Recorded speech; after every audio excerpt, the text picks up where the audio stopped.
Deu um trato, né? Tô com carinho de 15 anos. Gente, Deu um olha... tapa no visual, deu um tapa no visual.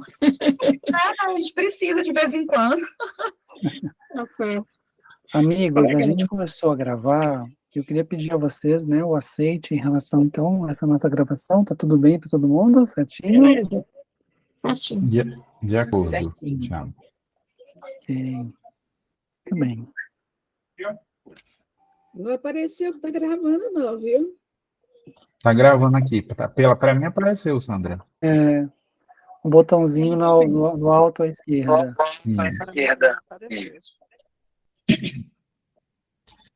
Vamos iniciar nossas reflexões da noite com a leitura de um capítulo do livro Segue-me, ditado pelo Espírito de Emmanuel. O capítulo é intitulado Na Seara Mediúnica. Esse capítulo ele começa com a pérola do Evangelho que afirma: Vós sois o sal da terra. Se, porém, o sal tornar-se insosso, com que se salgará?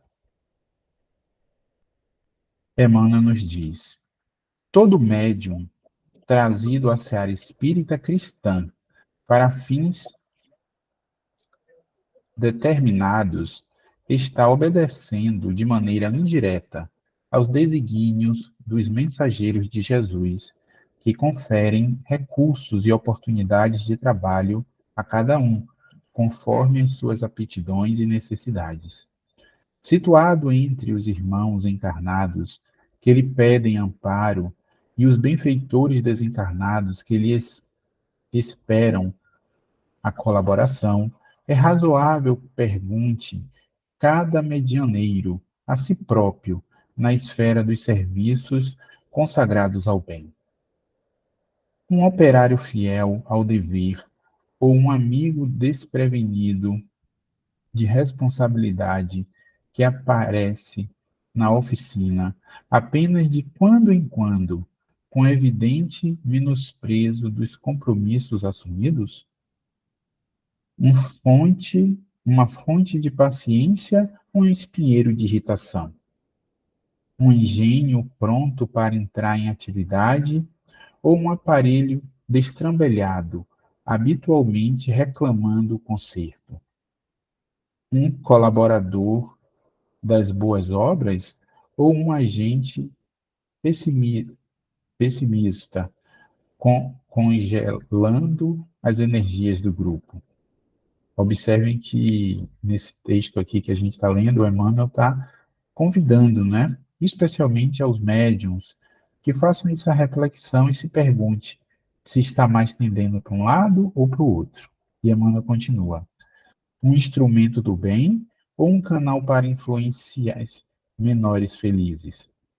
Um companheiro no auxílio aos outros ou um tarefeiro que somente busca as próprias obrigações, quando a enfermidade ou a provação lhe bate à porta?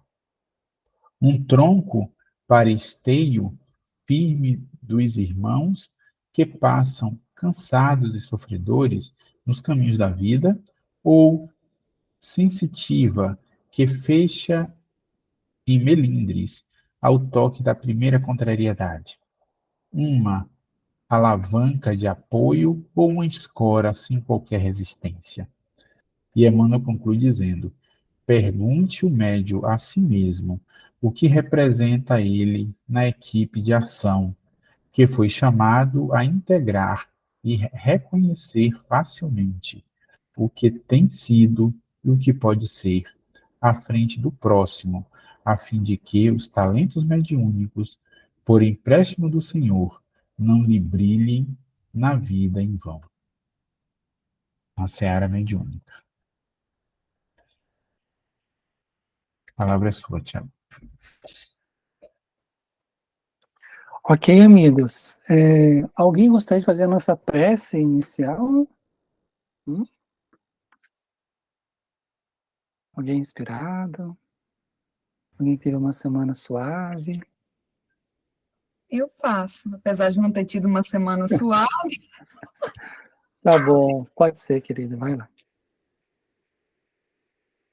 Vamos levar os nossos pensamentos ao nosso Mestre Jesus. Imaginarmos a sua figura harmoniosa, a sua figura nos trazendo paz, tranquilidade, serenidade, resiliência. Que este momento que escolhemos, Senhor, para estarmos aqui juntos enquanto grupo, desenvolvendo as nossas habilidades intelectuais, desenvolvendo e aprimorando os conhecimentos do nosso espírito, possam ser cada vez mais instigados por nós, possam ser cada vez mais prioridade nas escolhas que fazemos durante essa encarnação. Que possamos, Senhor Jesus, compreender o que o Senhor espera de nós, para sermos trabalhadores do seu projeto, trabalhadores de amor, trabalhadores da paz. Que possamos, ao sair dessa existência aqui na Terra, muito melhores do que chegamos. Assim seja, graças a Deus.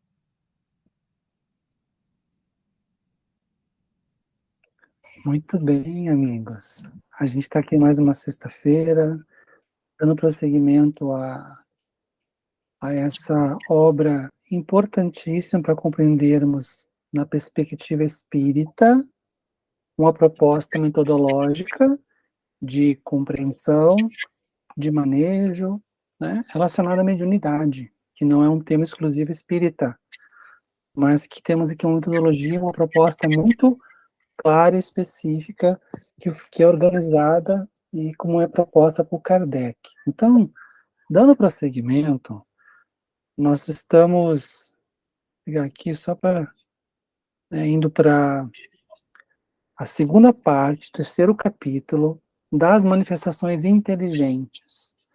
É um capítulo curtinho, gente, tá? É um capítulo curto, mas esse capítulo ele reúne de uma forma sintética, mas não superficial, a maneira como se desenvolveu essa comunicação. Então, para esse encontro hoje, temos a querida Tamires, né, da nossa Casa Espírita, que vai estar guiando a gente nessas reflexões da noite, e lembrando que todo mundo é muito bem-vindo a participar. Tamires, você, querida. Boa noite, pessoal. Todos bem? Como é que vocês passaram a semana? Mandem coraçõezinhos aqui para saber se está todo mundo bem. Acho que tem como, não tem? Mandar isso, mandem corações. Semana também, como é que foi a semaninha de vocês? Espero que bem, né? Só da gente estar aqui numa sexta-feira à noite. Eu mando meu coração para você, porque eu não sei como mandar. Pode mandar assim também, entendeu? Você tá linda com esse cabelinho, hein? Obrigada, eu adorei também. Acho que eu vou manter assim, foi muito. E é prático. Tá lindo. Obrigada, meu Deus. Então, gente, nós vamos começar aqui hoje assim, quando eu fui, né, me preparar para esse estudo, eu fiquei pensando o seguinte: como Kardec é organizado, né, na maneira onde ele desencadeia as ideias. Quem estudou o livro dos espíritos, ou com a gente, ou em outras casas, a gente já via isso, né, como as ideias são crescentes, assim, como ele vai destrinchando aos poucos, né, tudo o que ele gostaria de trazer para nós. E aqui no livro dos médiuns não é diferente, eu não sei se vocês se lembram mais ou menos, né, qual é o feedback de tudo que a gente viu até agora, mas Kardec ele vem crescendo os entendimentos e aprofundando os entendimentos, né, relacionados à mediunidade. Nesse capítulo agora, é o capítulo onde ele começa a falar das manifestações inteligentes. Antes disso aqui, o que ele estava falando? Que existia alguma coisa, a semana passada, por exemplo, né, que nosso amigo Paulo trouxe o estudo para a gente, ele trouxe a parte mais das manifestações físicas, né, onde foi falado sobre as mesas girantes, né, vocês estavam aqui, vocês se lembram, né, como é que foi o conteúdo da semana passada. A gente já teve com a Regina, com Delcides, com o Tiago, com outras pessoas, um conhecimento um pouco mais filosófico e um pouco mais técnico e físico, né, do que se relaciona, do que significaria a mediunidade.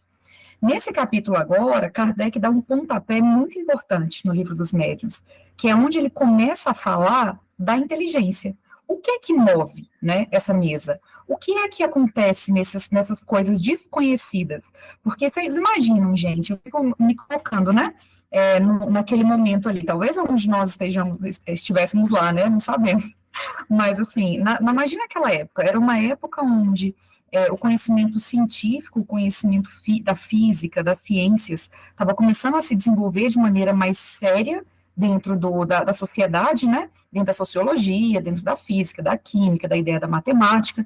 Era um momento onde as pessoas estavam começando a organizar, uns anos antes, né? Mas começando a organizar o seu pensamento cartesiano sobre as coisas. E aí, quando você começa a se acostumar com os fatos científicos, ou seja, eu conheço um pouco sobre eletricidade, sobre magnetismo, sobre tantas outras coisas, e quando eu começo a compreender aquilo, aquela sociedade parisiense, que era uma sociedade muito inteligente, né? À época, era uma sociedade de pessoas muito inteligentes, pessoas ligadas às ciências de maneira geral, à filosofia, à sociologia, a tudo isso, você começa a se deparar com mesas girando.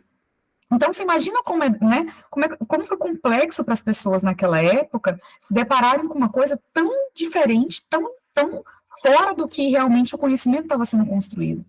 E aí, Kardec, antes da gente começar a falar realmente, propriamente do capítulo, como o Tiago falou, esse capítulo é um capítulo muito pequenininho, e é um capítulo que Kardec fala, basicamente, sobre como se deu a mudança, né, como se deu o aprimoramento, como se deu essa evolução das mesas girando, somente as mesas, né, aquela bagunça, coisa batendo na parede, mesa girando, aquela coisa toda física, como se deu essa mudança até começar realmente os conhecimentos mais aprofundados da doutrina, como começou a escrita, né, dentro do movimento, da doutrina, como começou realmente a refinar esse processo.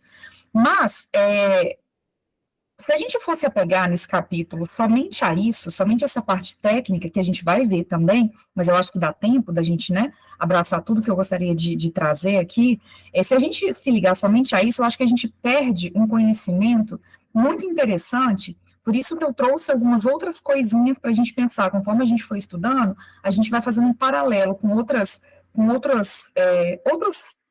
reflexões, porque eu acredito que são mais reflexões que a gente vai ter junto sobre o que é trazido aqui nesse capítulo. Antes da gente começar, eu vou só projetar aqui. Vamos ver se vai dar. Eu vou projetar. Vocês estão vendo? Apareceu aqui alguma coisa? Sim, Tamires, a gente está vendo o seu livro. Apareceu. Tá. Esse aqui é o livro dos Espíritos, né? Caso, gente, inclusive é uma coisa que eu acho que a gente quase não fala, né, aqui no nosso estudo. Caso vocês não tenham estudado o livro dos Espíritos, procurem algum estudo, né, alguma casa, algum local onde vocês consigam realmente ter esse conhecimento, que é muito importante. Na verdade, a base de tudo que nós vamos estudar a nossa vida inteira dentro do Espiritismo é o livro dos Espíritos. Eu sei que todo mundo escuta isso, desde o dia que a gente entra numa casa espírita, mas realmente faz muita diferença. E quem já estudou, estude mais vezes, que sempre a gente esquece, a gente nunca aprendeu tudo, né? A gente realmente tem que aprender e continuar esse aprendizado aí durante várias e várias vidas nossas, com toda certeza.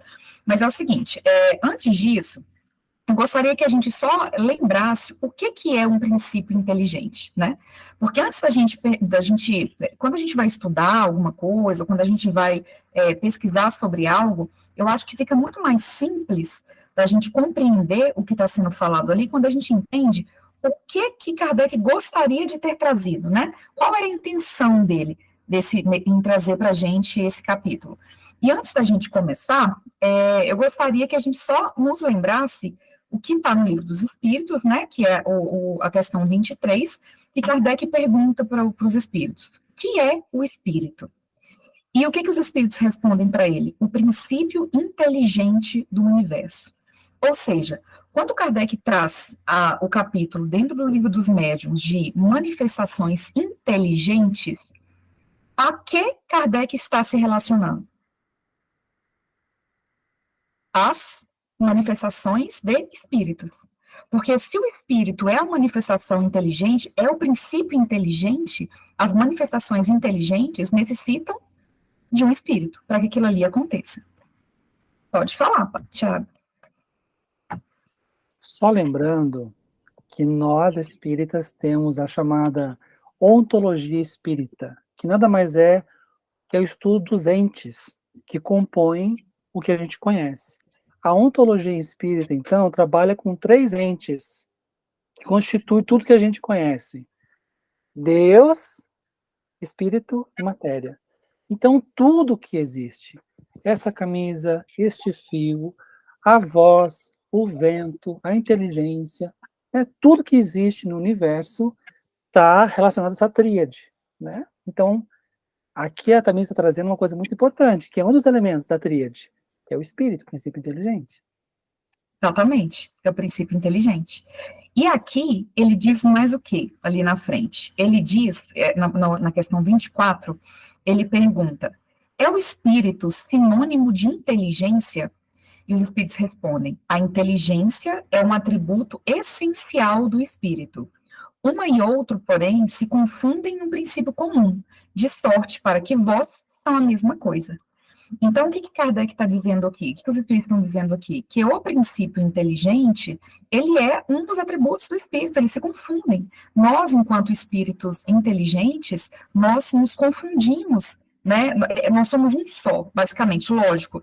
Isso perto do que nós conseguimos compreender hoje, né? Com certeza, essa explicação é muito mais profunda do que a gente consegue compreender. Mas hoje, principalmente para o nosso estudo, a gente tem que se ater a essa informação, né? Ao princípio inteligente, ou seja, uma manifestação inteligente. Então, até aqui, Kardec fazia o quê? Kardec estava dizendo sobre as mesas girantes, mas tudo isso que a gente viu na semana passada com Paula, Kardec diz, né, que, bom, gente, eu concordo que isso é um fenômeno um pouco, assim, diferente do que a gente conhece, mas qualquer uma dessas manifestações, de mesa girar, de coisa subir, de coisa descer, pode ser explicado por fenômenos simplesmente físicos, pode ser explicado somente por matéria. A física, né, a física mecânica clássica pode explicar muitos dessas ações. E como explica? De lá para cá, na época de Kardec, muitos estudiosos, né, com a ciência da época, com a ideia física da época, já explicava muito dos fenômenos de mesas girantes, e de maneira correta, não eram de maneira errada, que eles eram... Que havia estudos ali naquela sociedade, né? Hoje, com a física quântica, que é uma física muito mais complexa, uma física muito mais abrangente, a gente conseguiria explicar quase todos esses fenômenos, né? Ou todos esses fenômenos, basicamente pela física. Só que o que Kardec traz aqui para a gente? Eu vou projetar aqui. Agora a gente está das manifestações inteligentes, né? Se todo mundo está nesse aí? Tá, né? Tá no livro dos médiuns, né, gente? Porque eu não tô vendo vocês, desculpe. Dá para ver o livro dos médiuns, das manifestações inteligentes, né? Tá. Então, o que eu fiz aqui? Eu marquei algumas coisas para a gente ir conversando, tá vendo que tá em roxinho aqui, mas, gente, como o Tiago falou, vocês podem me parar, podem perguntar, podem trazer a opinião de vocês, a gente está aqui num estudo, né, colaborativo, a gente está aprendendo um com o outro. E é o seguinte, o que Kardec trouxe aqui para a gente nesse capítulo? Ele diz o seguinte, que esses fatos, ele diz, né, que toda essa parte de mexer em mesa, de mesa voar, pode ser explicado por uma questão meramente física, uma mecânica física, né, uma física mecânica básica, clássica, inclusive, só que esses fatos são a prova de inteligência que eles deram, ou seja, quando Kardec começou a perceber que, bom, gente, tudo bem, até quando a mesa estava só girando, a gente conseguiria explicar para uma física, uma mecânica, algo no sentido.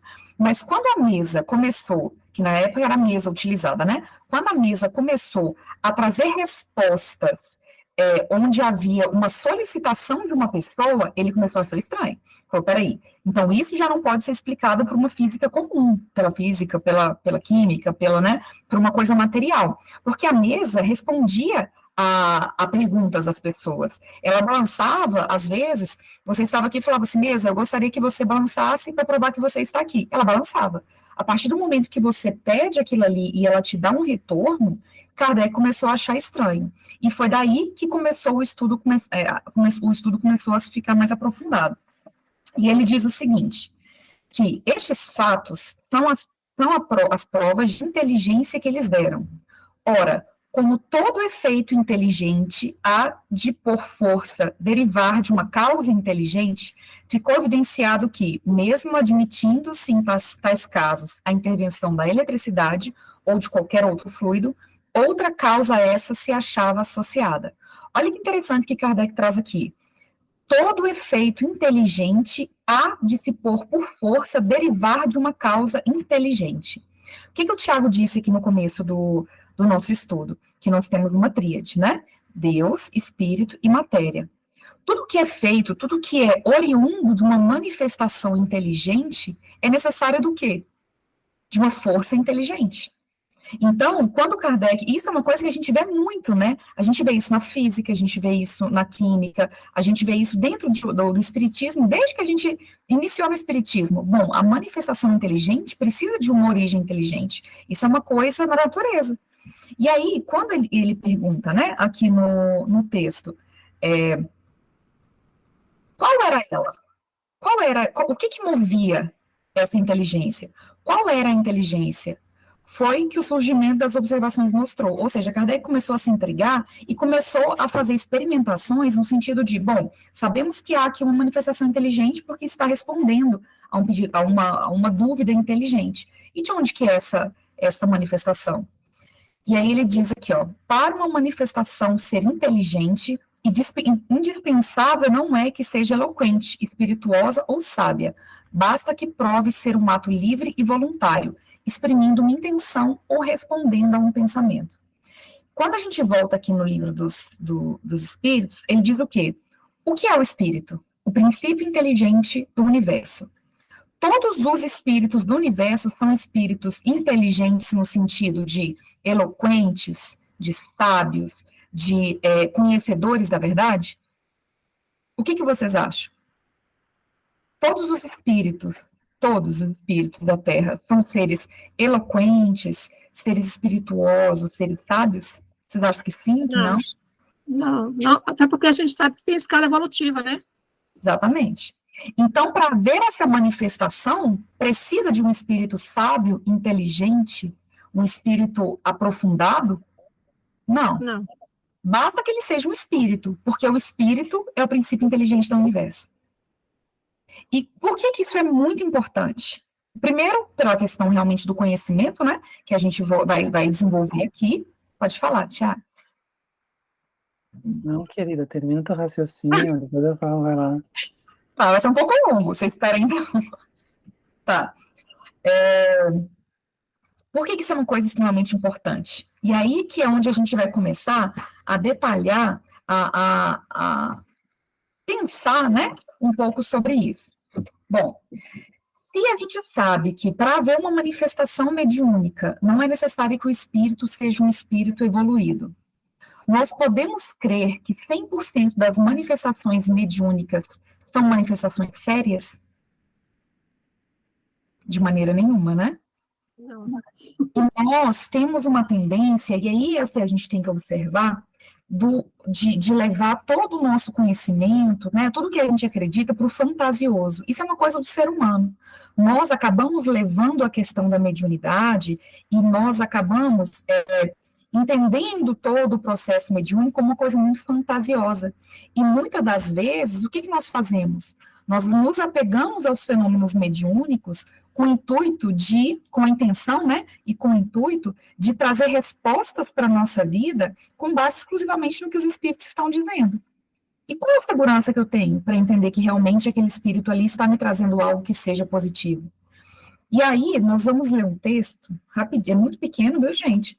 Mas é aqui da Revista Espírita. Edivaldo está aqui? Quem vai ficar orgulhoso de eu trazer a Revista Espírita, ó, para a gente estudar. Deve estar não, né? Só porque eu trouxe a Revista Espírita, Edivaldo não está hoje. Mas Estou por aqui. Tá, Edivaldo? Aí, ó, você fica bem orgulhoso de mim. A Revista Espírita é a revista de fevereiro de 1860, foi um ano que Kardec, inclusive, faleceu, né? E, se não me engano, né, gente? Eu posso estar errada? Estou errada? Não sei, porque eu acho que era isso mesmo. Eu não me lembro exatamente a data, posso estar iludida. 69. É, né? Pois é. E olha que interessante esse trecho. Na verdade, essa revista, gente, desde do iniciozinho dela, é uma revista, principalmente quando começa a falar dos médios, é uma revista que serve muito aqui para a gente. Eu acho que ela até salvar para a gente estudar em outros momentos, sabe? Que eu acho que sempre vai contribuir muito com o nosso estudo, que é bem focada realmente no desenvolvimento mediúnico. E o que ele diz aqui, em um dos trechos? Os únicos sinais que realmente estão, tá aparecendo aí, né? Os únicos sinais que realmente podem atestar a presença dos espíritos são os sinais inteligentes. Olha como isso é importante. Qual é a maneira de nós atestarmos, em uma comunicação qualquer que seja, a presença de um espírito? Como a gente pode afirmar que há a presença de um espírito lá naquela comunicação? Por qualquer que seja a manifestação inteligente, né? Tem que ter uma manifestação inteligente. Enquanto não ficar provado que as imagens que acabamos de falar, ainda que assumindo a forma humana, têm movimento próprio, espontâneo, com evidente caráter intencional e acusando uma vontade livre, nisso não veremos senão fenômenos fisiológicos ou ópticos. A mesma observação se aplica a todos os gêneros das manifestações, sobretudo aos ruídos, pancadas, movimentos insólitos dos corpos inertes, que milhares de causas físicas podem produzir. Repetimos, enquanto um efeito não for inteligente por si mesmo e independente da inteligência dos homens, é preciso olhá-lo 2 vezes antes de o atribuir ao espírito. O que ele está dizendo aqui? Quando nós vemos um vulto passando perto de nós podemos afirmar que esse vulto é realmente um espírito? Não. Afirmar, não. Nós podemos achar que sim, mas nós não podemos afirmar isso. Enquanto eu estou ouvindo aqui na minha casa batidas numa porta, batidas numa parede, ou algo desse sentido, eu posso afirmar que é uma presença de espírito? Não. E Paulo fez uma pergunta para a gente semana passada. Vocês já viram manifestações nas casas de vocês? Né? Vocês já viram coisas andando? A gente consegue afirmar que foi presenças espirituais, o que a gente começou na semana passada? Não. A gente pode achar que sim, por N motivos, né? Mas afirmar nós não podemos. E por que isso é extremamente importante ser falado? 2 coisas principais que eu vejo, e eu gostaria também da opinião de vocês. Mas primeira delas, para nós não mistificarmos tudo o que acontece em nossa vida, né? É importante que a gente tenha uma maturidade para entender que nem tudo é um fenômeno espiritual. Muitas das coisas são fenômenos físicos. E está tudo bem. Primeiro por isso. E segundo, quando nós pegamos essa mesma mentalidade, esse mesmo entendimento, e levamos para um estudo mediúnico, e levamos principalmente para um desenvolvimento mediúnico, numa sala de moralização, né, num trabalho mediúnico de maneira geral, isso se faz extremamente importante. Apesar do nosso estudo aqui não ser um estudo voltado para o desenvolvimento mediúnico, né, nosso objetivo que não é esse, nosso objetivo é estudar o livro dos médiuns, muitos de nós aqui somos médiuns, muitos de nós já estamos aqui em casas trabalhando ou trabalharemos no futuro. E é importante que a gente entenda que nem tudo que acontece, nem tudo que está acontecendo dentro de uma sala mediúnica é 100% verdade, é uma manifestação espiritual. E por que isso é importante? Porque nós temos que entender, quando a gente começa a pensar em desenvolvimento mediúnico, né, a nossa, não só o desenvolvimento mediúnico, mas quando a gente começa a falar a nossa comunicabilidade com os espíritos, a gente tem que pensar qual é a intenção daquilo ali. Qual é a intenção? Quando nós vemos uma aparição, por exemplo, passando um vulto passando aqui, ou uma coisa caindo, qual a intenção daquela aparição? Será que realmente aquilo ali é uma aparição? Se não há uma intenção inteligente sobre aquilo ali, provavelmente não é uma manifestação mediúnica. Porque para ser uma manifestação mediúnica, precisa de um princípio inteligente. E Kardec diz ali, claramente, se você não, que ele até explica melhor, né? Se não há, vou até ler para não falar besteira. Enquanto um efeito não for inteligente por si mesmo, independente da inteligência dos homens, é preciso olhar 2 vezes antes de atribuir ao espírito. Pode falar, Tiago, que aqui vai demorar, é melhor que você fale. A gente parece estar falando de coisas muito simplórias, questões muito assim, né? Muito, talvez, repetitivas. Mas a gente tem que pensar que, de fato, hoje nós temos diversas correntes de pensamento espiritualista e que, quando a gente passa a buscar entender o que eles estão dizendo, às vezes cai num misticismo que é incompatível com a proposta espírita, que é do tipo, tudo é espírito. Ah, não, tudo é energia. Isso não quer dizer nada, né? Então, por exemplo, olha que coisa interessante, a linguagem que a gente usa, a forma como a gente interpreta os fenômenos, tem que ter cuidado e tem que ter, claro, já que a proposta é espírita, compreender que, se é um sinal inteligente, que o que está provocando isso, a partir da tríade ontológica, é um princípio espiritual, que tem a faculdade, o atributo da inteligência. Mas por que eu estou falando isso? Por exemplo, naquele livro Por Trás do Véu de Ísis, do querido Marcel Sotomayor, o Chico chega assim e fala para ele: Marcel, você conhece a Dona Lúcia? Aí ele, não. Aí ele, como assim que você não conhece uma das maiores médiuns que nós temos no Brasil, que mora no Rio de Janeiro? Não é possível que você não a conheça.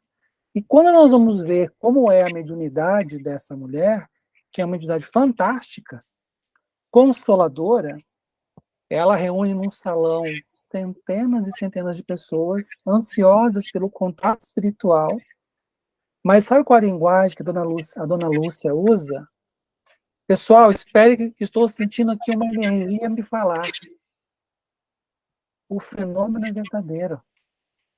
Só que ela qualifica a presença inteligente do espírito, passando a manifestação autêntica e consoladora, como fosse uma energia.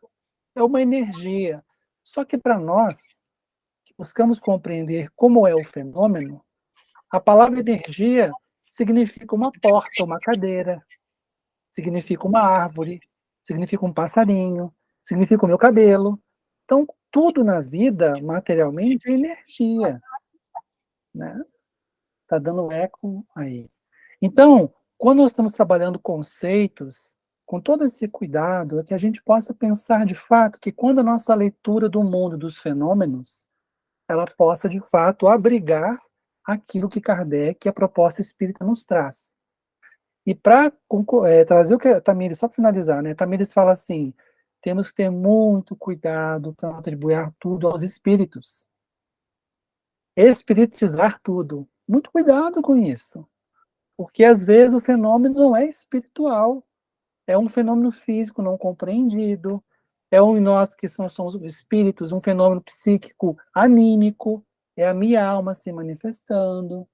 Então, que a gente tenha muito cuidado quando a gente for lidar com essas coisas, né? É isso. É isso mesmo que o Tiago disse para nós. E tem um outro detalhe, que se a gente quiser aprofundar mais um pouquinho, a gente consegue nisso aí. O objetivo do estudo da mediunidade, o objetivo do espiritismo, de tudo que Kardec, né, trouxe para a gente, é somente nos ligar aos fenômenos? Não, né? Qual é o objetivo do espiritismo? Eu gostaria de ouvir vocês, gente, de verdade, isso é muito importante. Qual que é o objetivo do espiritismo? Qual o objetivo da mediunidade? O que vocês acham? Eu acredito que seja o conhecimento, né, e o aprendizado moral para nós, né, o nosso aprendizado moral espiritual. Esse é o objetivo, pelo menos quando se fala principalmente a questão da mediunidade, todas as manifestações que a gente tem a oportunidade de presenciar, ali cada situação traz para nós, individualmente, para cada um, tem uma lição. Nem sempre a gente se preocupa em verificar isso, né, em meditar sobre o assunto. Mas eu vejo que o objetivo do espiritismo é isso, trazer para nós essa oportunidade da gente aprender a sermos pessoas melhores, né, na medida do nosso possível. É isso. Cleide, pode falar. Eu penso a mesma coisa que a Ritinha. Eu penso que, para mim, o objetivo do espiritismo é me tornar um ser humano melhor. ter consciência do meu papel neste planeta que me acolheu.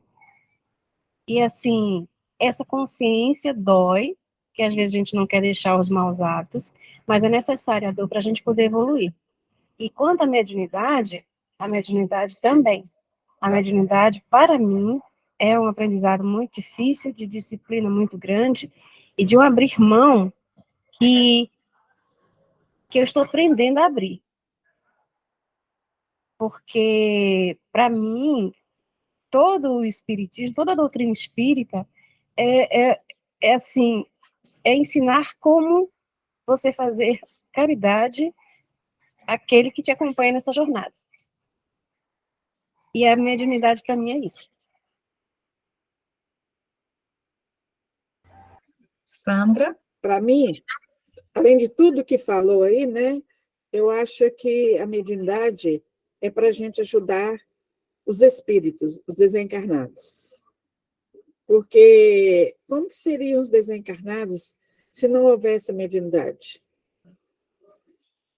É através da mediunidade que se ajuda os espíritos desencarnados. Tiago? Eu gostei muito das respostas, né, que nós estamos colocando aqui, e a gente precisa entender uma coisa: mediunidade, até mesmo reencarnação, não são conhecimentos ou descobertas espíritas, mas existe uma questão, uma luz que ilumina, que conecta, uma interpretação e uma atitude ética perante essas questões, que é o cristianismo. A proposta espírita, ela é cristã. Então, por exemplo, quando Chico Xavier, na década de 60, conheceu um estudioso indiano, Rabindra Banerjee, sobre encarnação, ele estudava reencarnação do ponto de vista científico. E a discussão entre eles foi a seguinte: o Banerjee dizia assim, não, as consequências relacionadas à reencarnação, eu não estou interessado nisso. Estou interessado no fenômeno. Eu, Chico, não concordo com você, porque eu, espírita, acredito que tem uma consequência moral para a reencarnação. A base de Chico é qual? Espírita. Então, a gente está pensando no qual a potência das possibilidades de alcance moral e ético dessas descobertas. Reencarnação, sobrevivência do espírito, comunicabilidade dos espíritos, mediunidade. Percebam? Há um sentido. Por isso que a mediunidade, para nós espíritas, ela é santa e sagrada no sentido da consolação, do amor em movimento, na caridade.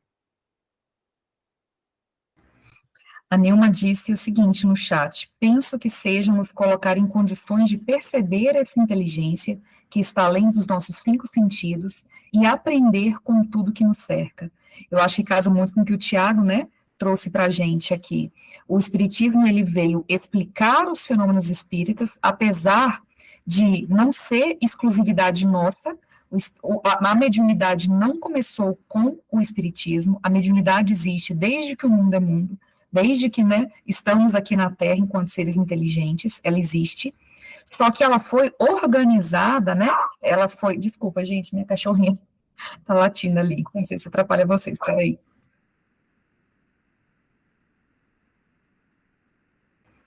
Desculpa, gente. Ela foi organizada por Kardec, mas mais do que organizada. A organização, ela existe só para a gente entender o fenômeno, porque nós temos dificuldade, né, em entender o fenômeno. Mas o principal não é entender o fenômeno, é entender qual a intenção do fenômeno existir. Por que que nós somos médios? Por que eu encarnei como médium? Quais são as ações, quais são as transformações que eu tenho que trabalhar em mim?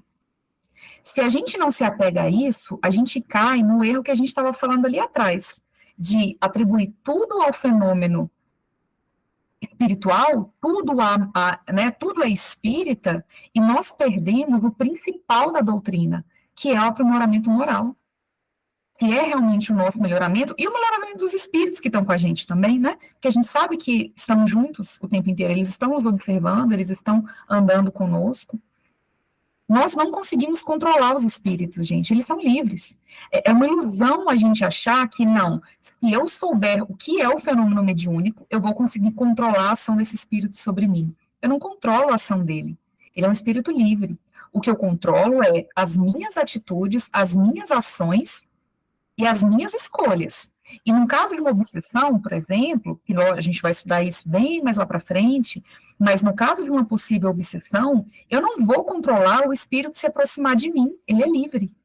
O que eu vou controlar é as minhas ações para que aquele espírito entenda que eu estou tentando me aprimorar, para que aquele espírito me perdoe, para que a gente consiga realinhar e reafirmar os nossos laços de amor. Mas eu não consigo afastá-lo de mim. Nós não dominamos os espíritos. Por mais que a gente entenda da parte técnica, nós não dominamos. Aqui no chat, a Maura falou, esclarecimento sobre nossas atitudes e nossos conhecimentos sobre nós. A Maura também comentou, né? De esclarecimento. E é isso mesmo, gente. E aqui mais para frente, peraí que eu tô... E aqui mais para frente, na Revista Espírita ainda, né, na mesma Revista Espírita, que é fevereiro de 1860, existe também esse capítulozinho. Alguém podia ler, gente, que eu estou tossindo? Esse marcadinho aqui, ninguém consegue ver? O Tiago, lê aí. Ou a Rita, pode ser a Rita. A natureza das comunicações é sempre relativa à natureza do espírito, e traz o cunho de sua elevação ou de sua inferioridade, de seu saber ou de sua ignorância, mas, considerando-se o mesmo mérito do ponto de vista hierárquico, nele há incontestavelmente uma propensão para ocupar-se de uma coisa, sai das manifestações físicas. Entre os que dão manifestações inteligentes, há espíritos, poetas, músicos, desenhistas, moralistas, sábios, médicos, etc. Falamos de espíritos de uma ordem média, porquanto, chegada a um certo grau, as aptidões se confundem na unidade da perfeição.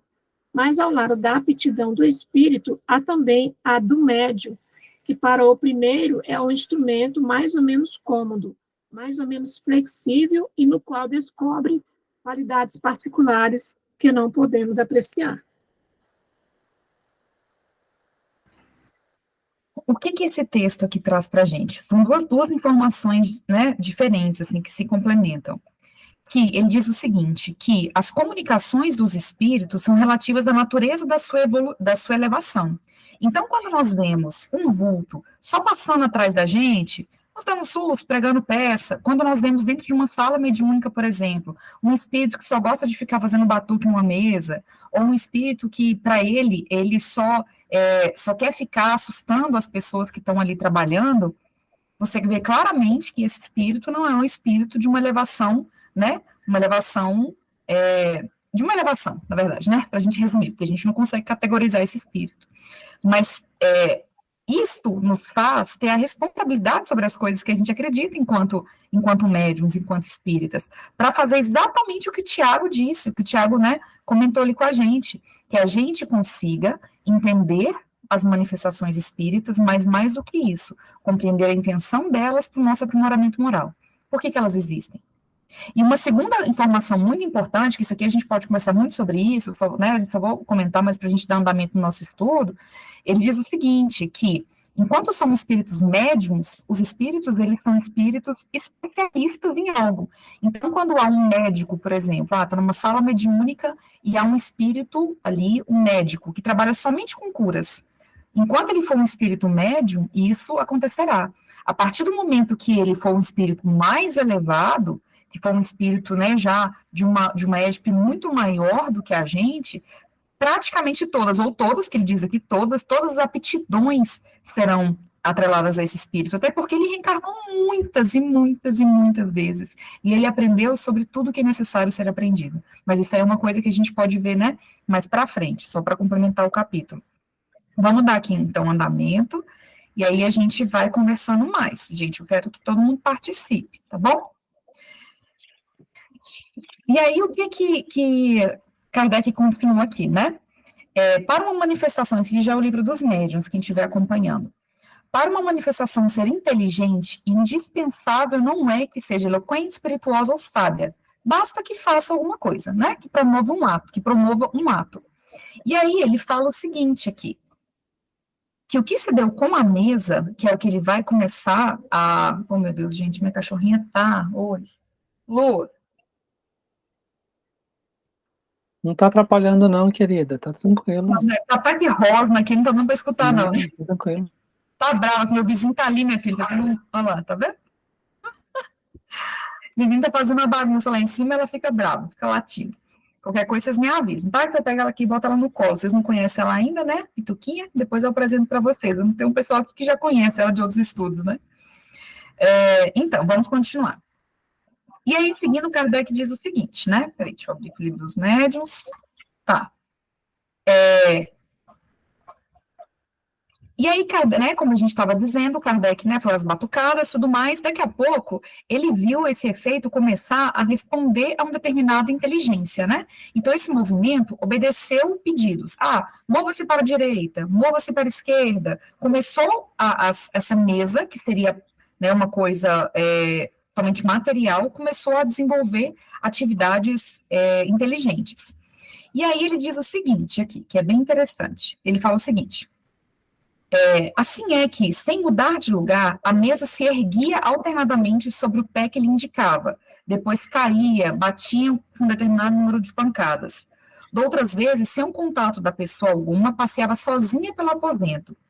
E aí ele fala lá embaixo, está bem visto que pomos de parte qualquer suposição de fraude, que admitimos a perfeita lealdade das testemunhas, atestada pela honradez e pelo absoluto desinteresse de todas. Então, as pessoas ali falavam, realmente, é verdade, que quando o fulano, vou criar nomes, né, quando o João pedia para essa mesa bater 5 vezes, a mesa batia 5 vezes. E as pessoas iam relatando aquilo ali naquela época, né? E aí, aqui, ele faz uma observação muito importante, né? Que ele fala que mais tarde vai falar dos embustres, contra as quais manda a prudência para que se esteja precavido. E o que é isso aqui? Lá para frente, eu não lembro bem o capítulo, mas lá para frente existe um capítulo exatamente disso, de embustre. O que é embustre, gente? Trapaças, né? Kardec diz o seguinte, que apesar disso, de realmente ser uma manifestação inteligente, havia à época ali trapaças, existiam pessoas que trapaceavam, né? Que realmente fingiam que as manifestações estavam acontecendo. Mas isso aí Kardec tem eu não me lembro bem onde eu vi isso aí, mas Kardec tem uma fala, eu não lembro se foi na Revista Espírita, eu realmente não me lembro, mas ele diz que o Espiritismo tem grandes 2 desafios. Quais são esses 2 desafios do Espiritismo? Primeiro deles, identidade dos espíritos. O que é a identidade dos espíritos? Entender qual realmente é a intenção daquele espírito, que é o que a gente estava conversando agora, e segundo deles, obsessão. Esses são os dois grandes desafios que o Espiritismo e a mediunidade realmente vem nos trazer. A questão da obsessão e a questão de identidade dos espíritos, que a gente vai estudar muito aqui, ainda durante esse livro dos médiuns. Para mim, os capítulos mais importantes aqui, que a gente realmente precisa se dedicar, né? Vai ser bem mais lá para frente. E aí, continuando, ele fala o seguinte, bora lá. Ele fala o seguinte,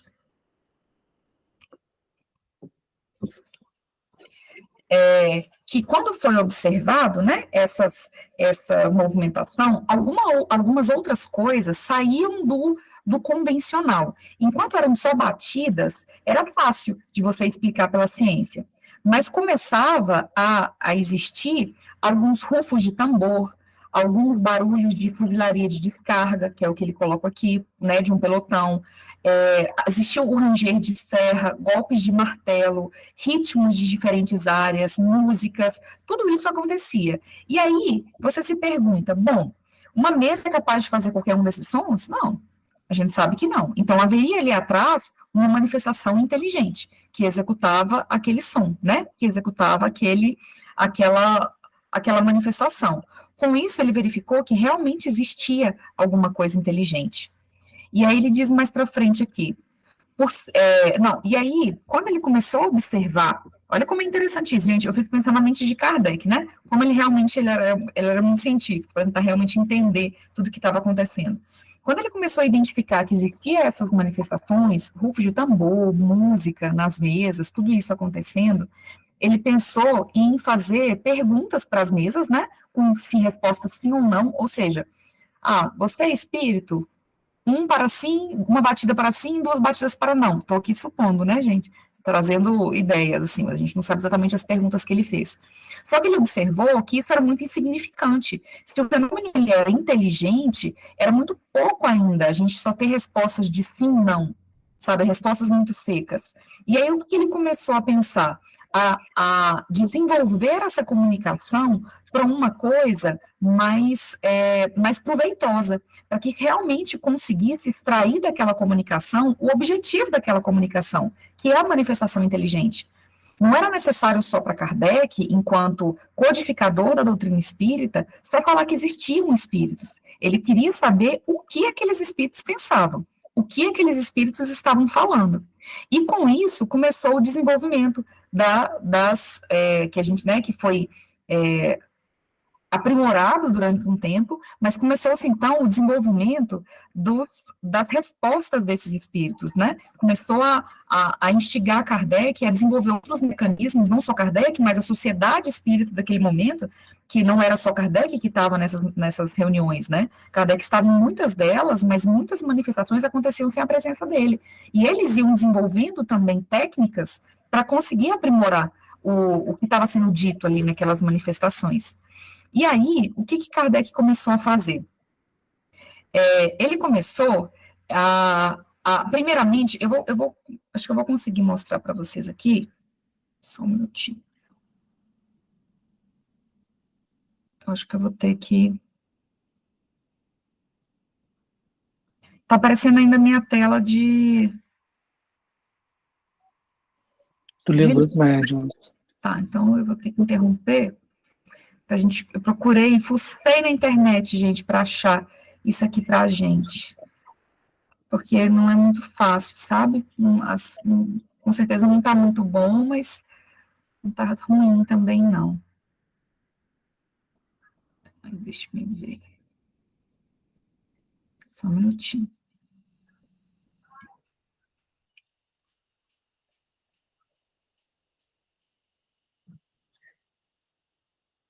Deixa eu ver aqui se eu... Está aparecendo isso daqui? Uns desenhos? Ou não? Não, né? Eu acho que eu não vou conseguir mostrar para vocês. Você está querendo compartilhar de uma janela da internet, de um navegador? Não, é de uma foto Pelo aplicativo, acho que, né? Tenta achar qual é o aplicativo, a aba do aplicativo. Você está no computador? Deixa eu abrir aqui para ver se vai agora. Clica em compartilhar a janela. Foi, apareceu. Valeu, Paulo. Aqui, vocês estão vendo agora? Tá ruim, né, gente? Mas é porque realmente é muito difícil de achar, sabe? Dá para ver umas fotinhas? Sim. Então, o que Kardec começou a fazer, então, nessa época? Depois eu vou mostrar uma outra para vocês. Ele começou a querer desenvolver o conhecimento dessa mesa, né? Que, na verdade, ele já sabia que não era uma mesa, que era uma manifestação inteligente. Com isso, o primeiro momento, o que eles fizeram? Eles pegaram algumas mesas, né? As mesas onde eles trabalhavam, e colocaram um lápis preso a essa perna dessa mesa. E essa perna dessa mesa, o pessoal, né, que trabalhava mediunicamente, estendia as mãos, que era como eles acreditavam na época que era necessário estender as mãos, né, para que o fluido vital acontecesse ali, era como eles acreditavam à época. Hoje a gente sabe que isso não é necessário, né, mas naquela época era como eles criam. Eles colocavam as mãos nessa mesa e iam fazendo perguntas. E essa mesa, por incrível que pareça, ia escrevendo com lápis. Depois disso, a mesa, pregada um lápis e escrevendo respostas para as perguntas que eles faziam. Depois disso, Kardec pensou assim, vamos diminuir o tamanho dessa mesa, vamos arrumar mesas menores. Então, eles arrumavam mesinhas, como se fosse aquelas mesinhas parecendo um tamburetinho, sabe, pequenininha, mesas leves, para um médium conseguir realmente trabalhar, né, com ela, para não precisar de muitos médiums ou de muitas pessoas ajudando a carregar aquela mesa no alto, para ele escrever. Eram mesas pequenininhas, aquelas petitinhas assim, e também colocou um lápis lá. E esse lápis ia escrevendo as respostas das perguntas que eram feitas. Após esse período, Kardec pensou assim, não, gente, vamos diminuir, porque realmente a gente está vendo que está dando certo, então vamos tentar com outras coisas. E começou a criar essa cesta de bico. Essa cesta de bico aqui é um instrumento onde as pessoas também colocavam as mãos, médiums, né, faziam perguntas, e nessa ponta, não sei se vocês estão vendo, parece um biquinho de pato, né, nessa pontinha aqui existia um lápis e escrevendo as respostas. Por último, Kardec criou a prancheta mediúnica. O que era a prancheta mediúnica? Tem uma foto melhor aqui que eu consigo mostrar para vocês dela. Quer ver? Deixa eu ver. Vai ter uma...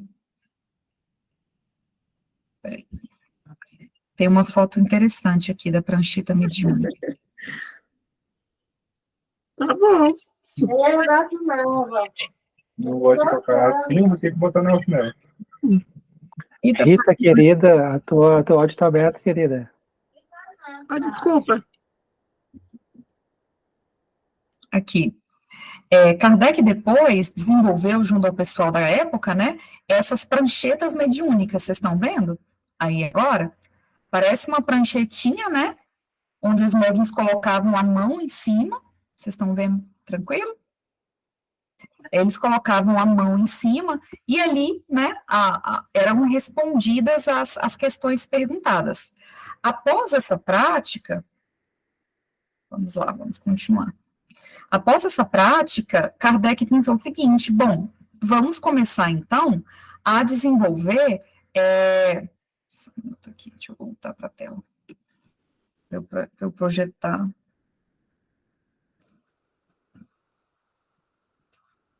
Foram duas projeções, né, gente? Vou projetar o livro dos médiuns aqui, para a gente poder acompanhar novamente. Após isso, Kardec percebeu que não era necessário que existisse um meio ali para que a escrita acontecesse. Então, não era necessário uma mesa, não era necessário uma confecção de uma prancheta, de um cesto, nada disso. E daí as comunicações escritas começaram a ser desenvolvidas. E isso é tão interessante, gente, porque você vê o quanto foi desmistificado, né, a questão do fenômeno, a questão do incrível, né, a questão do desconhecido, do que chamavam as pessoas para realmente assistir aquilo ali. O Kardec começou a perceber que as pessoas que o médium, de maneira mecânica, né, conseguia pegar um lápis e simplesmente ir escrevendo pela própria mão. E depois a gente vai estudar um pouquinho mais sobre as manifestações e a gente vai ver que dos tipos de mediunidade, a mediunidade da escrita, ela pode ser dada de 3 maneiras, né, mecânica, semimecânica ou a intuitiva.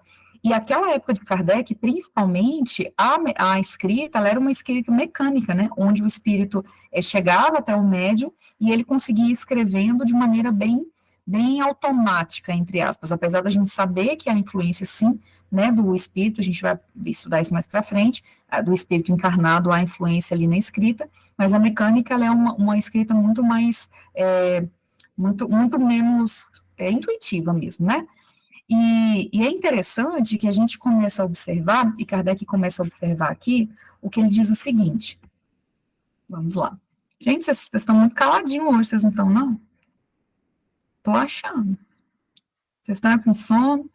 Valdemir, Cleide, Edivaldo não falou nada até agora.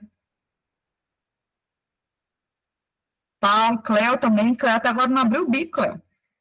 Eu tenho uma dúvida. Sim. Às vezes eu vi aquele povo botando aqueles copinhos, né? Como um tabuleiro, né? Eu não sei se isso era verdade ou não. Queria que vocês tirassem essa dúvida se era apenas manifestação inteligente ou simplesmente uma forma de brincar. Existia um tabuleiro também, né? Que tinha uma setinha em que as pessoas sentavam ao redor dela e faziam aquele tipo de evocação, né? E aí vinha uma manifestação inteligente respondendo as perguntas. E tinha outra que eram os copinhos. Isso também a gente pode chamar de manifestação inteligente ou algum desses tinha algum tipo de maracutaia ali por trás. Bom, vamos lá. Tem como a gente afirmar que todas tinham manifestação inteligente? Não tem como, né, gente? A gente não estava em todas as vezes que alguém utilizou o copinho ou o tabuleiro de Ouija, né? Que se fala, que inclusive é igualzinho, muito parecido com o que Kardec ali naquela fotinha, né? Onde tinha aquela pranchetinha ali, onde os médiuns iam colocando amor. É muito parecido. O joguinho é muito parecido com isso. Não tem como a gente afirmar, Cleo, que todas as manifestações ali eram inteligentes. Mas é possível que haja manifestação inteligente? É possível que haja. Porque qual que é a intenção? A gente volta no que a gente conversou no início, né? Qual que é a intenção daquilo ali?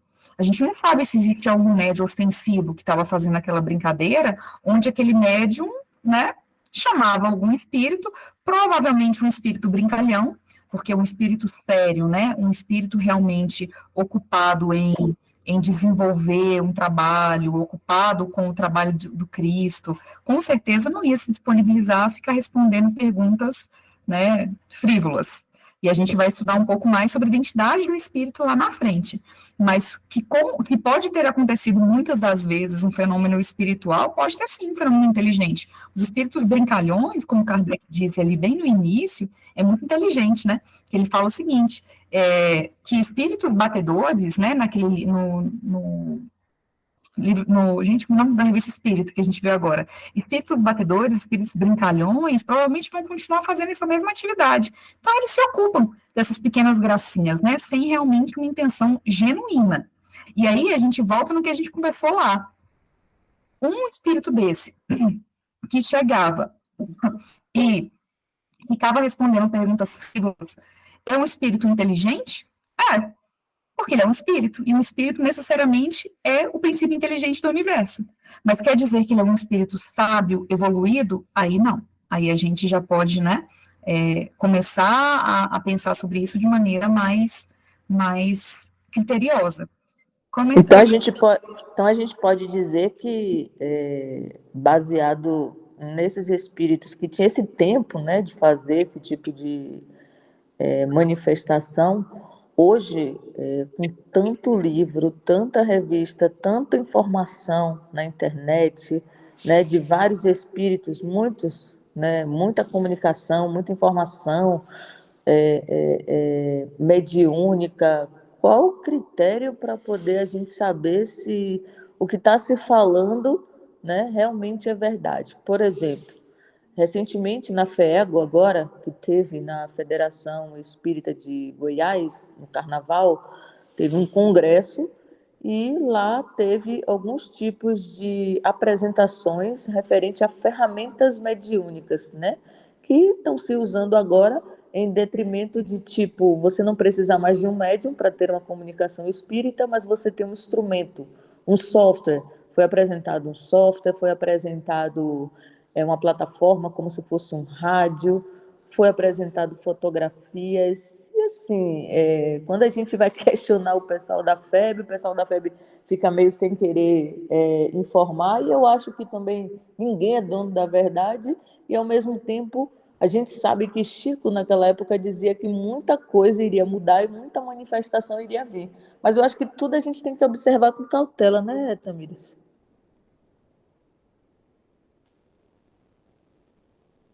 Tá no mudo. Desculpa, com certeza, Cleo. Eu assim, realmente eu não tenho, né, um conhecimento para dizer se está certo, se está errado. Eu não vi as apresentações, eu precisaria de, né, estudar um pouco mais sobre isso, para saber se realmente isso é possível ou não. Mas, a primeira pergunta que você tinha feito, né, observação, como é que eu vou confirmar se aquilo ali realmente é verdade? Bom, a prática, e a prática mediúnica de maneira geral, e o estudo do espiritismo nos aprimora para isso. Então, quanto mais eu estudar, quanto mais eu entender como funciona o desenvolvimento mediúnico, e principalmente qual que é a intenção desse desenvolvimento mediúnico, eu consigo ter um pouco mais de segurança. Por isso que dizem que a gente vai morrer estudando, gente espírita. A gente vai estar com 80, 90 anos estudando. Porque cada vez mais a gente vai aprimorar esse conhecimento. A gente, com certeza, vai errar muito. Nós aqui, muitos, né, estão começando o desenvolvimento mediúnico, ou já estão há muitos anos nas estradas aí, né, sendo médium, ou vão começar, enfim. a gente não parou ali, né? A gente tem muito chão ainda para aprender, muito. E conforme a gente vai estudando, conforme a gente vai abrindo os nossos olhos, sempre voltando na teoria para entender por que aquilo ali está acontecendo, vai nos dando uma segurança. Outras coisas importantes, né, a gente tem que observar a equipe que nós trabalhamos junto, num desenvolvimento mediúnico, numa sala mediúnica, a afinidade daqueles participantes. Ninguém aqui está dizendo que todo mundo ali tem que ser santo, né? Numa sala mediúnica, nós somos espíritos ainda muito imperfeitos, muito, a gente erra demais. Mas qual a intenção daquelas pessoas ali naquela sala mediúnica? Isso nos dá uma segurança, né, Cléo? Porque a minha intenção é vaidade? A minha intenção é ganhar dinheiro com a minha mediunidade? Qual a intenção que eu estou, né, naquela sala mediúnica, naquele tratamento de moralização, por exemplo? Se a minha intenção é genuína e eu estou me dedicando para aquilo, nós estamos sendo amparados pela espiritualidade onde estivermos. Agora, se eu tenho intenção, qualquer que seja, vaidosa, orgulhosa, maledicente, ruim, aí você já deixa inseguro, né, aquela comunicação mediúnica. A Cleide quer falar, pode falar, Cleide. Eu achei interessante a observação da Cleonice, e aí eu fiquei aqui na dúvida, né? E porque antigamente a gente ouvia, antigamente não, eu tinha a tia que ela olhava no copo e falava as coisas, sabe? Ela dizia que via. E tem uma amiga que ela sai de casa e aí o marido dela, quando chega, ela fala assim: vou para casa que meu marido chegou. Isso aí sem celular, sem nada. Aí eu falo, são dois tipos de manifestações que eu posso considerar como inteligente? Ou então é um chip GPS no marido. Muito bom isso. Não, mas... Acho que eu vou botar mas, isso aqui em casa. Mas, Cléo, é assim, é qualquer pessoa, assim. Ah, pensei que era marido. só o marido. Não, é qualquer pessoa. Ela uma vez estava na casa com a minha mãe, aí falou assim: ô tia, vou ter que ir embora, porque Lilia, que é outra tia minha, chegou lá em casa. Ué, mas ela ligou para você, passou mensagem? Ela, não, é porque ela chegou lá mesmo. Aí foi lá, a Lilia estava lá. Mas tem aquele médium, né, que era como era o nome dele? Aquele que ele fez um parto sendo apenas transportado, lembra? Não sei o nome dele, esqueci agora. Eurípides Bafanufo. Eurípides, isso. Ele simplesmente, em casa, ele fechou os olhos e fez um transporte e fez o parto de uma mulher, né?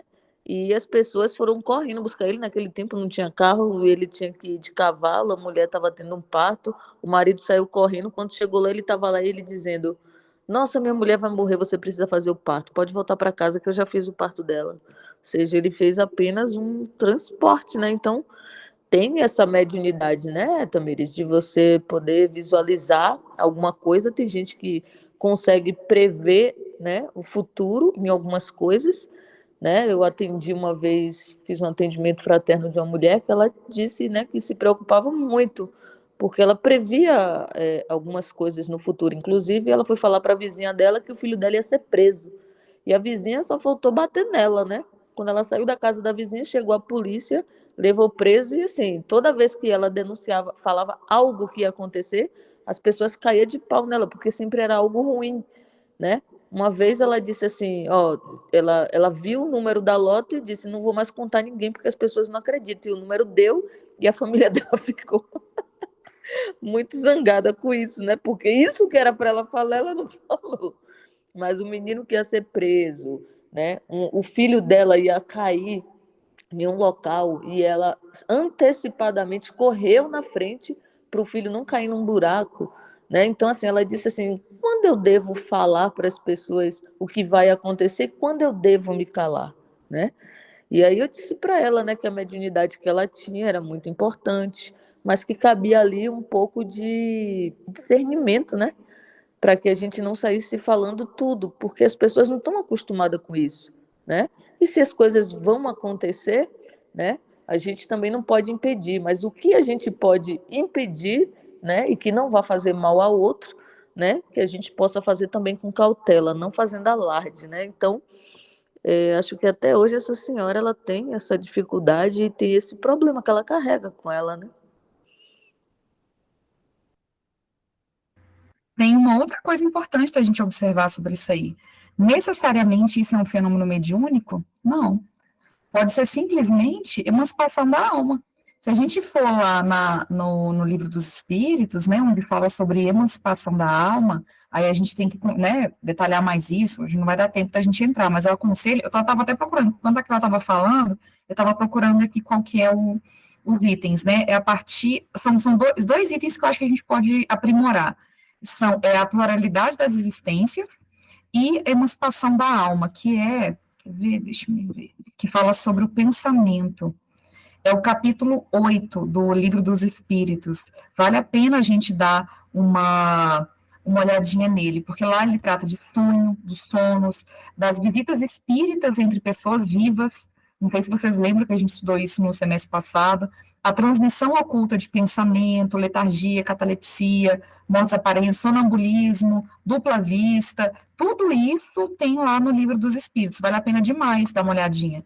Então, isso pode ser um fenômeno mediúnico? Pode, a gente não tem como dizer que não é, mas também não exime a pessoa de ser somente uma emancipação da alma. E aí tem, né, especificações de todos eles lá. Pode falar, Edivaldo. Essa questão da manifestação inteligente, né, que Kardec foi observando a questão das mesas girantes, da qual elas flutuavam no ar, e depois davam batidas, e começaram a responder certas perguntas, ou a certos comandos, que trouxe essa indagação a ele, né? Peraí, mas uma mesa não tem cérebro. Como que ela está respondendo a uma pergunta, ou está respondendo a um comando?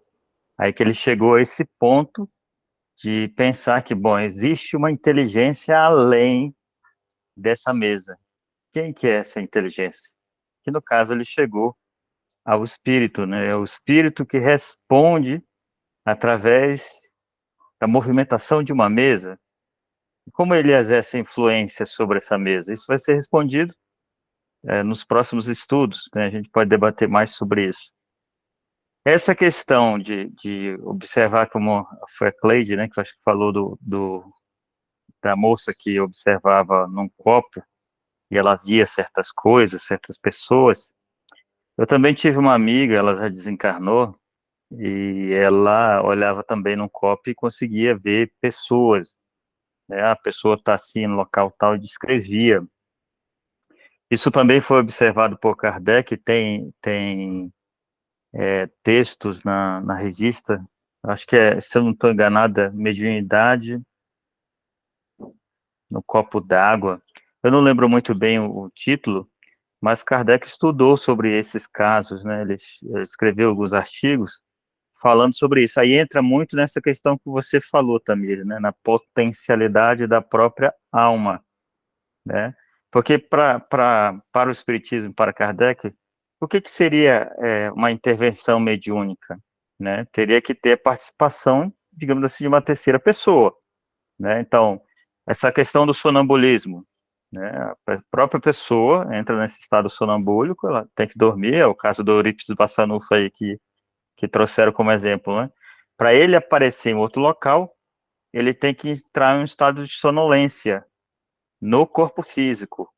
Aí ele consegue aparecer em outro local, porque o perispírito se adensa naquele outro local e se torna visível a outras pessoas, né? Então, quando a pessoa entra num estado sonambúlico, ela pode, ela mesma, falar sobre certas coisas, porque ela tem esse arcabouço das reencarnações, então ela tem certos conhecimentos, ela pode falar através disso.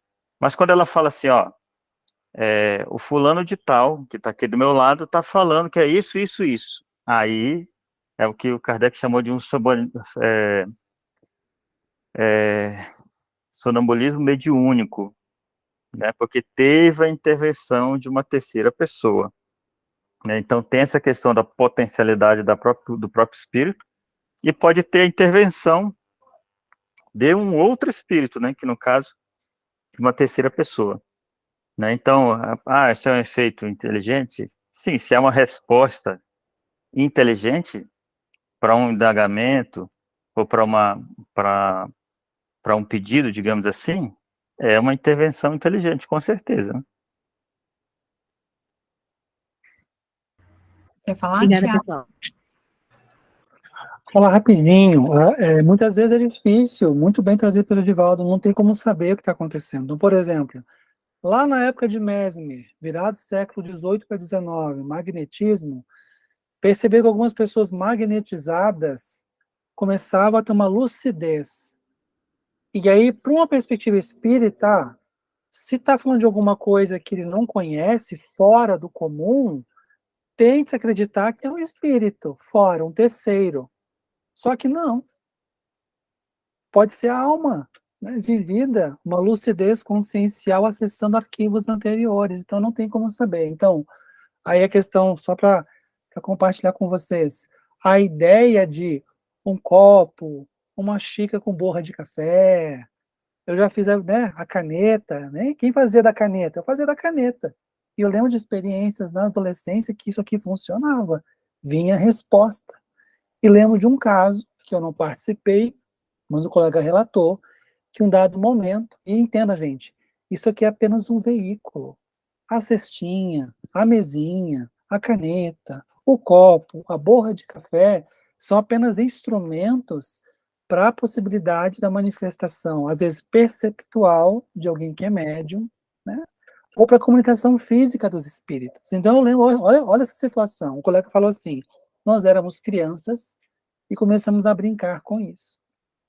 E as perguntas que fazíamos eram respondidas de forma precisa. Num dado momento, um dos nossos amigos, que também era uma criança, começou a sentir um pouco mal. E aí veio a manifestação pedindo que aquele menino saísse daquele lugar, não ficasse ali naquele momento. O jovem sai do cômodo, se afasta, e é dada a seguinte comunicação. Esse jovem vai morrer em poucos anos, com um acidente gravíssimo. E de fato aconteceu. Aí, especulações que nós lá na nossa aula de identidade dos espíritos eu conto o restante, beleza? Tem que participar. Tiago só fez molhar o bico. Verdade. E eu vou publicar aqui, gente, o livro, eu estava procurando aqui no Livro dos Espíritos, sobre isso, né, que eu acho que é legal da gente ver, tem muito sentido, né, com o que a gente está estudando. E aqui a questão 420, ele fala o seguinte, ó, podem os espíritos comunicar-se estando completamente despertos os corpos? Ou seja, eu aqui acordada, posso me comunicar com o espírito, né, estando desperta? O espírito não se acha encerrado no corpo como numa caixa. Irradia por todos os lados. Segue-se que pode comunicar-se com outros espíritos, mesmo em estado de vigília, se bem que mais dificilmente.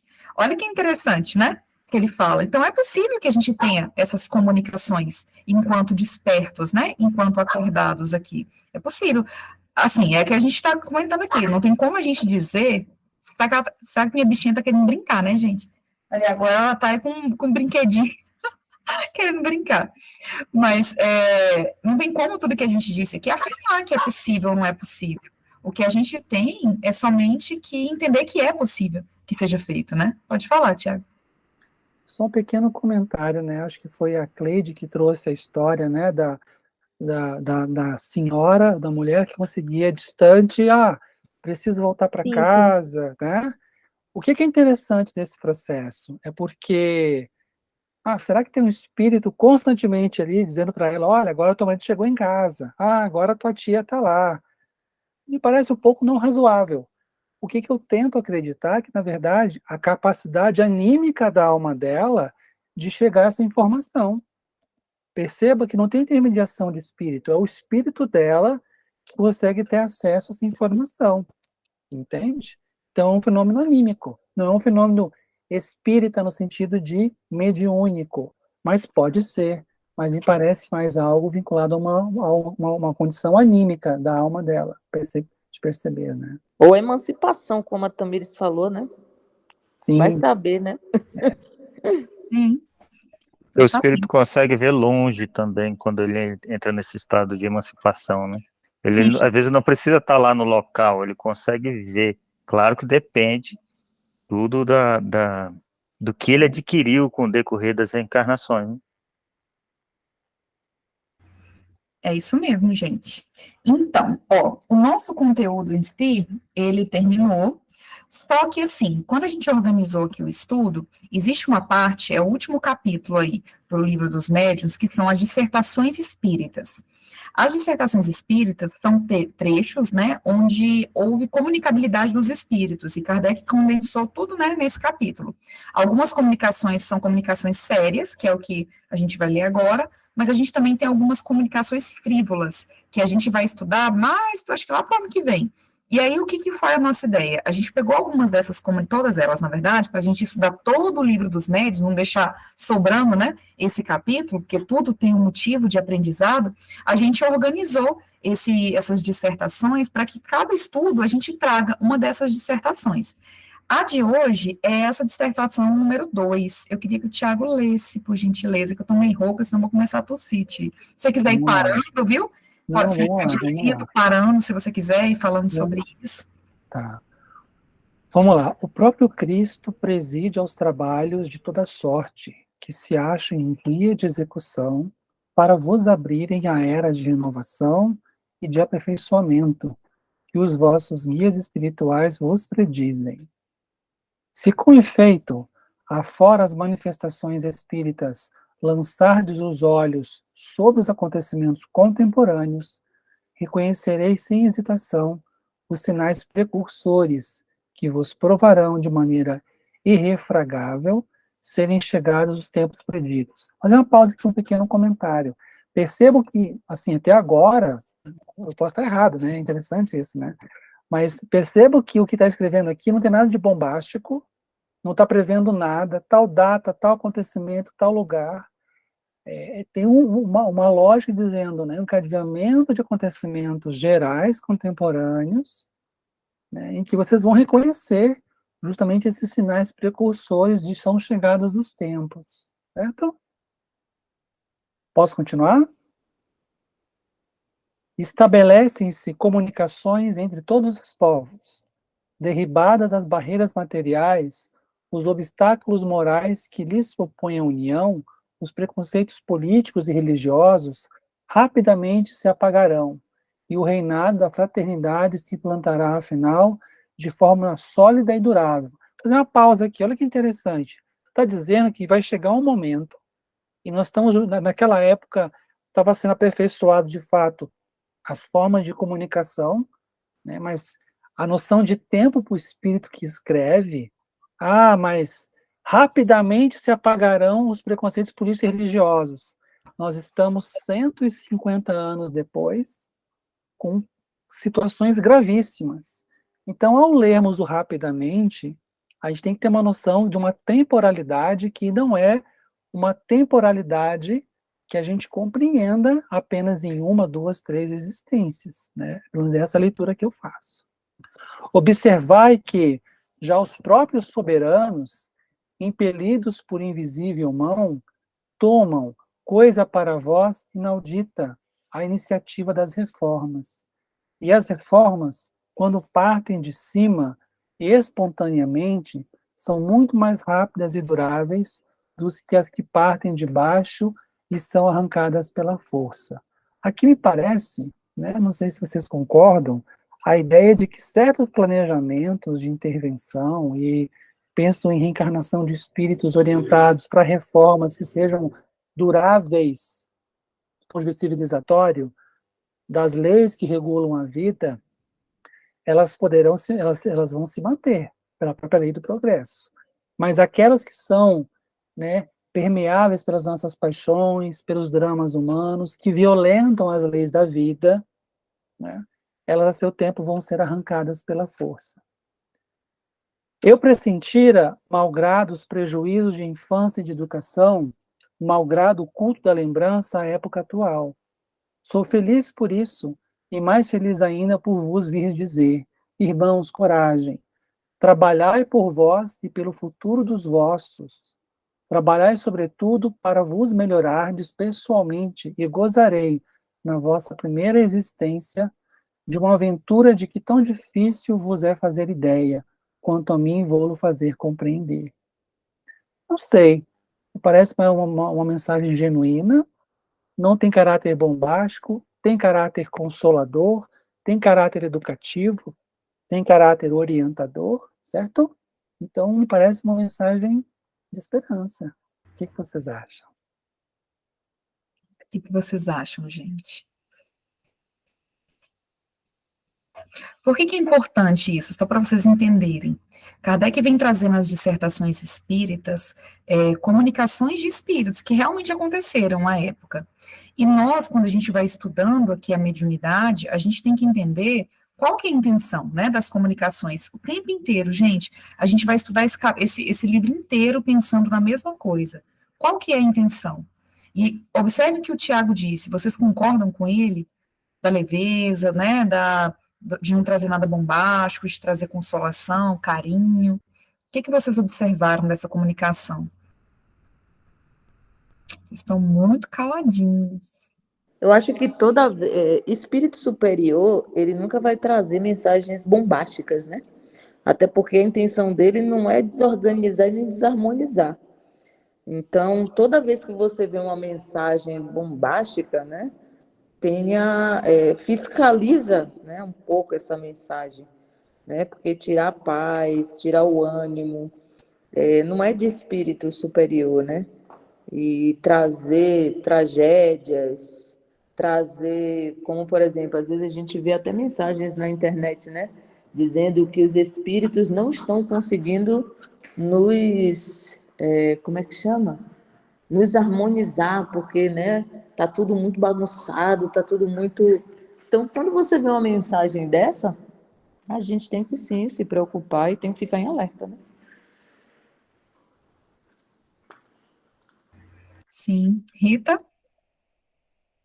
Eu vejo, assim, uma mensagem consoladora, né, porque ele fala da experiência dele, né, ele já esteve aqui vivendo conosco, né, e agora ele está no outro plano, então, é uma coisa para a gente refletir, né, sobre o nosso papel aqui na Terra, porque ele fez a parte dele, ele passou por uma experiência e está trazendo para nós a experiência que ele passou.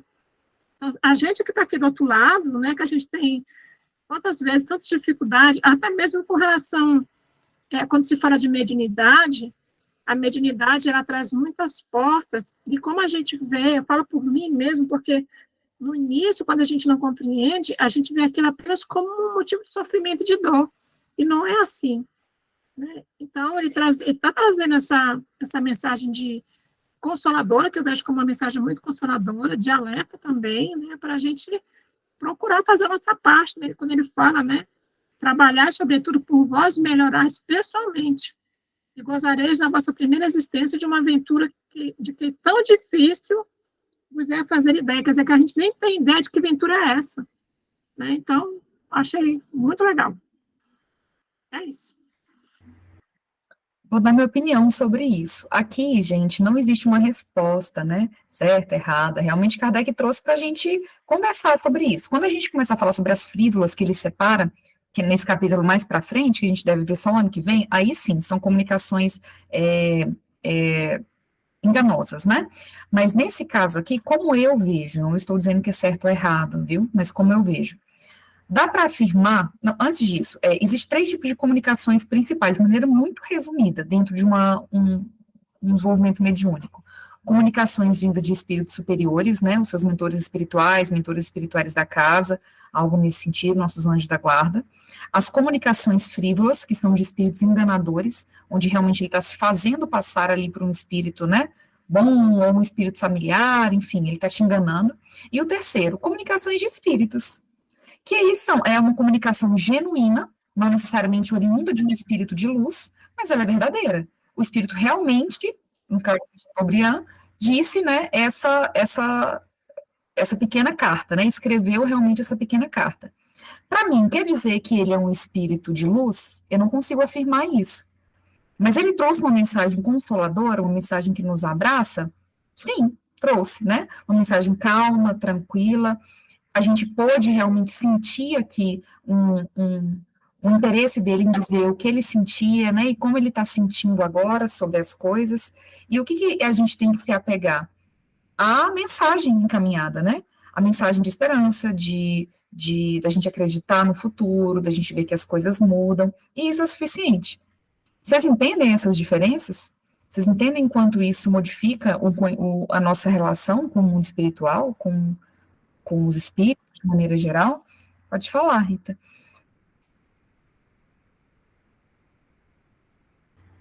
Pode falar, Rita. Seu áudio está Desculpa desligado. aqui com o áudio. Aqui a gente está vendo a escrita, né? Mas a gente sabe que, para nós, que lidamos com a mediunidade, a gente tem oportunidade de lidar com esse tipo de, vamos dizer assim, mensagem, entre aspas, né? Com a visão, com a presença, com a audição, né? E a gente lida também com esses espíritos que são, muitas vezes, trazem uma mensagem de conforto, né? Mas também, a gente lida também com os enganadores do mundo astral, que a gente sabe que existe, né? Assim como existe a maldade aqui na Terra, no mundo espiritual também não é diferente, a gente sabe disso. Não sei se dá tempo de eu contar uma coisa assim muito... uma situação que aconteceu no trabalho da gente, assim, a minha mediunidade ela é ostensiva, sou audiente ostensiva. Então, algum tempo atrás, se aproximaram, primeiramente foi um espírito, né? E assim, eu procuro não dar conversa, né? A não ser que seja estritamente necessário. Então, depois eu descobri que eram quatro criaturas. E só que esses quatro, eles estavam passando por um tratamento lá na Casa Espírita, onde eu participo, só que eles faziam parte de um grupo que tinha a ver com a convivência que a gente teve em determinado momento, né? Só que assim como a gente tem os bons espíritos que nos acompanham, existem também aqueles que, muitas vezes, quando vê a gente numa situação determinada e eles não aceitam, eles tentam barrar, eles tentam colocar barreiras no caminho da gente, né?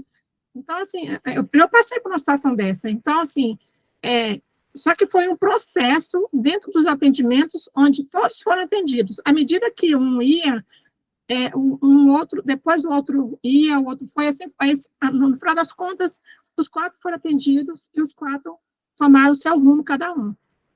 E nesse processo todo que eu vivenciei, eu lidei com a enganação, porque eles imitavam que era mulher, outros imitavam que era um homem, imitavam voz. Então, assim, a gente não tem esse poder de enxergar as coisas conforme elas realmente são, quando se trata da gente lidar com o mundo espiritual. A gente realmente tem que estudar para saber lidar com esse tipo de coisa.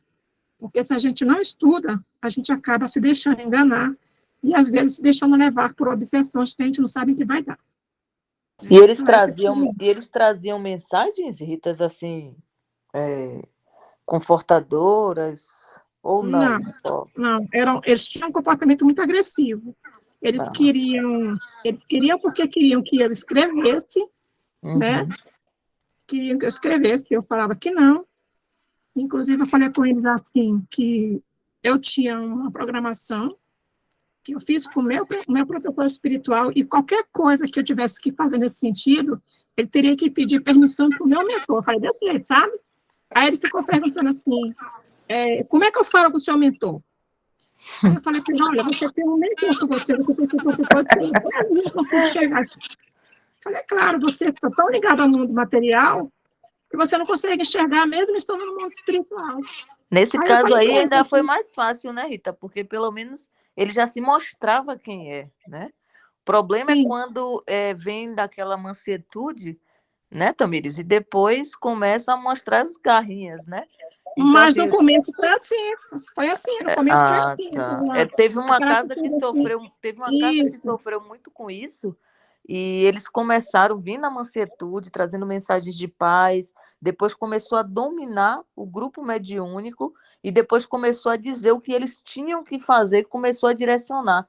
Então, assim, foi um processo né, que eles fizeram com o grupo até se descobrir, né, que aquele irmão ele estava simplesmente querendo destruir o grupo mediúnico, né? Então, A esse gente para mim já eu acho que é o mais trabalhou difícil, né? com falanges, né? A gente já É, trabalhou com falanges mesmo. Então, assim, não é a primeira vez que isso acontece, né? Só que no começo, quando a gente não tem conhecimento, chega a ser uma coisa assim, assustadora, que a gente tem que ter muita fé. Ter muita fé em Deus. E eu vou dizer, o estudo é constante, né? O Sim, estudo, com a certeza. observação das ações, É preciso. isso acontece o tempo inteiro mesmo. Gente, passamos do nosso horário, né? Quer comentar, Edivaldo? Comenta antes, pode comentar, dá tempo. Aí você é bom que você faz a prece final, Edivaldo. Tá bom. Bom, essa questão de análise das mensagens são extremamente importantes, né? É o que Kardec ensina nesse capítulo das mistificações, né? Dos embustes. Então, assim, ele coloca essas mensagens e muitas das vezes ele mostra a opinião pessoal de certos espíritos, o Chateaubriand, né? Ele traz o seu posicionamento em relação ao pensamento que ele tem, é uma coisa que ele está observando, né? E não tem nada demais, assim, se a gente for pensar na mensagem, né? Se ele trouxesse uma coisa diferente, narrando alguma coisa que ele viu, que ainda não tivesse sido falado até então, a gente tinha que encarar isso como uma opinião pessoal, né? Não vai dizer que é uma verdade absoluta. Não, o que ele está falando é uma verdade absoluta. Não, não necessariamente. A gente vai ter que lembrar do controle universal dos ensinos dos espíritos, que foi o método que Kardec usou de analisar as mensagens que chegavam a ele, até ele concluir um pensamento, um raciocínio, uma ideia, né, que muitas vezes era trazido pelos espíritos, né? Então, isso pode acontecer com os médios dentro da reunião, e isso não tem nada de errado, né? Trazer uma mensagem de um espírito e depois se analisar ela. Aí chegou-se à conclusão que aquela mensagem não traz nada de bom. Beleza, tudo bem, deixa aquele espírito de lado, o médium já não dá permissão, por assim dizer, que o que ele venha trazer as suas indagações, e vida que segue, a gente não tem que dar ênfase àquela pessoa, né? Porque às vezes a gente fica muito preso àquela situação, por várias questões, e aí a gente acaba se bloqueando, não dando oportunidade para outras pessoas virem falar também, trazerem suas ideias, né? A gente acha que vai ser sempre enganado, que vai ser sempre uma mentira.